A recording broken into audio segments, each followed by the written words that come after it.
দর্শক এই বিষয়ে আরো বিস্তারিত খবর জানাতে কলকাতা থেকে আমাদের সহকর্মী শুভজিৎ পুতুতুন্ড আমাদের সাথে যুক্ত হয়েছেন। শুভ, জানতে চাই ভোট গণনা স্থানীয় সময় ৮টায় শুরু হওয়ার কথা, শুরু হয়েছে কিনা, এছাড়াও নন্দীগ্রাম এবং ভবানীপুরের কি খবর? আমি ভরসা রাখি হিরন স্মার্ট ওয়াটার পিউরিফায়ারে। দেখুন, ভোটার প্রস্তুতি বলতে সবার আগে যেটা শুরু হয়েছে এই মুহূর্তে এজেন্ট যারা গণনার যারা এজেন্ট রয়েছে বিভিন্ন দলের রয়েছে তারা কিন্তু গণনা কেন্দ্রের মধ্যে ঢুকে গিয়েছে। এই মুহূর্তে আমি দেখাবো যে গণনা কেন্দ্রের যারা এজেন্ট তারা চলে গেছে, মূলত নিরাপত্তা রক্ষীদের একটা কর্ডন আপাতত এই গণনা কেন্দ্রে রয়েছে। এটা ভবানীপুর গণনা কেন্দ্র, যেটা সাখাওয়াত মেমোরিয়াল স্কুল। এখানে মুখ্যমন্ত্রী মমতা বন্দ্যোপাধ্যায় এবং শুভেন্দু অধিকারী দুজনে একদম হেভিওয়েট ক্যান্ডিডেট, এবং এই দিকে গোটা দেশ যার দিকে তাকিয়ে আছে।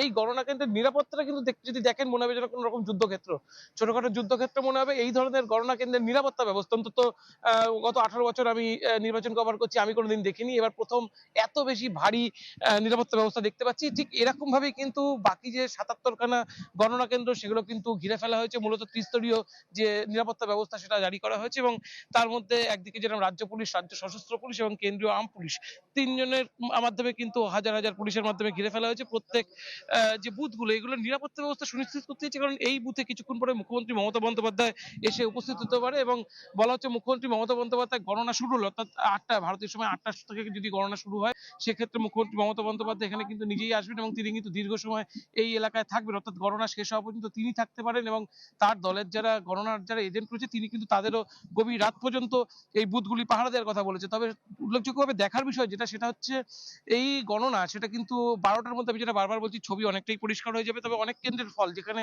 কম রাউন্ডের গণনা আছে, অর্থাৎ বিচপুর বা একেবারে ডায়মন্ড হারবারের মতো যেসব জায়গায় একেবারে যেগুলো আসনগুলো রয়েছে যেখানে 10 রাউন্ডের মতো গোনা হবে সবচেয়ে কম। আবার বেশি যেমন রয়েছে একেবারে এবং ভবানীপুর এই কেন্দ্রে 20টার বেশি রাউন্ড গোনা হবে। উত্তরপাড়া কিছু ক্ষেত্রে 26 রাউন্ড গোনা হবে, 27 রাউন্ড পর্যন্ত বিভিন্ন কেন্দ্রে গোনা হবে। সেই সব ক্ষেত্রে কিন্তু একেবারে সন্ধে পর্যন্ত ফল ঘোষণা হতে সময় লেগে যেতে পারে। এছাড়াও অনেক জায়গায় তৃণমূলের দাবি যে তারা রিকাউন্টিং এর দাবি জানাতে পারে। সেক্ষেত্রে রিকাউন্টিং এর যদি তারা দাবি জানায়, ফলে কাউন্টিংটা কিন্তু আরো বেশি পিছাতে পারে এবং অনেকটা দীর্ঘ সময় লাগতে পারে। তবে সব মিলিয়ে যেটা বলার, যে মিডিয়ার ক্ষেত্রে কিন্তু বেশ কিছু সমস্যা তৈরি করা হয়েছে এখানে পুলিশের তরফ থেকে। যে পুলিশ কিন্তু অনেক জায়গায় যে যারা মানে রিপোর্টিং স্টাফ তাদের ঢুকতে দিচ্ছে না, বা আমাদের মিডিয়াকেও ক্ষেত্রে কিন্তু অনেক ক্ষেত্রে ঢুকতে দিচ্ছে না। বিভিন্ন গণনা কিন্তু তাদের মিডিয়া সেন্টার পর্যন্ত আটকে দেওয়ার যে একটা ব্যবস্থা সেটা এবার করা হয়েছে। ফলে তৃণমূলের পক্ষ থেকে যে তাদের বলা হচ্ছে যে ভেতরে কোনো রকম ম্যানিপুলেশন চলছে, সেটাও কিন্তু একেবারে যে উড়িয়ে দেওয়ার মতো ব্যবস্থা কথা তা কিন্তু নয়। সেরকম ব্যাপারে কিন্তু তৃণমূলের একটা অভিযোগ রয়েছে। আজ সকালে ঠিক এই কেন্দ্রেও কিন্তু আমরা দেখেছি এখানে একটা ছোটখাটো যে একটা তৃণমূল কর্মীদের সাথে বিজেপি কর্মীদের ধস্তাধস্তি, সেই ছবিটা কিন্তু একদম ভবানীপুরের সামনেই এই কড়া ব্যবস্থার মধ্যেই, এই যে সিকিউরিটির মধ্যেই কিন্তু দেখা গিয়েছে। সব মিলিয়ে যে নিরাপত্তার যে ব্যবস্থা সেটা অনেকটা টাইট। দিনভর হয়তো এরকমই থাকবে। তবে এই গণনা যত দূর চলবে সেটা সেটা কিন্তু এখনো বলা যাচ্ছে না। হতে পারে যে আজকে সন্ধ্যা অবধি চলতে পারে, হতে পারে যে আরো বেলার দিকে হয়তো কিছুটা শেষ হয়ে যেতে পারে। তবে সব মিলিয়ে সবচেয়ে বেশি নজর কিন্তু এই ভবানীপুর কেন্দ্রে, এবং 77টা যে গণনা কেন্দ্র সেখানে সবার নজর থাকবে।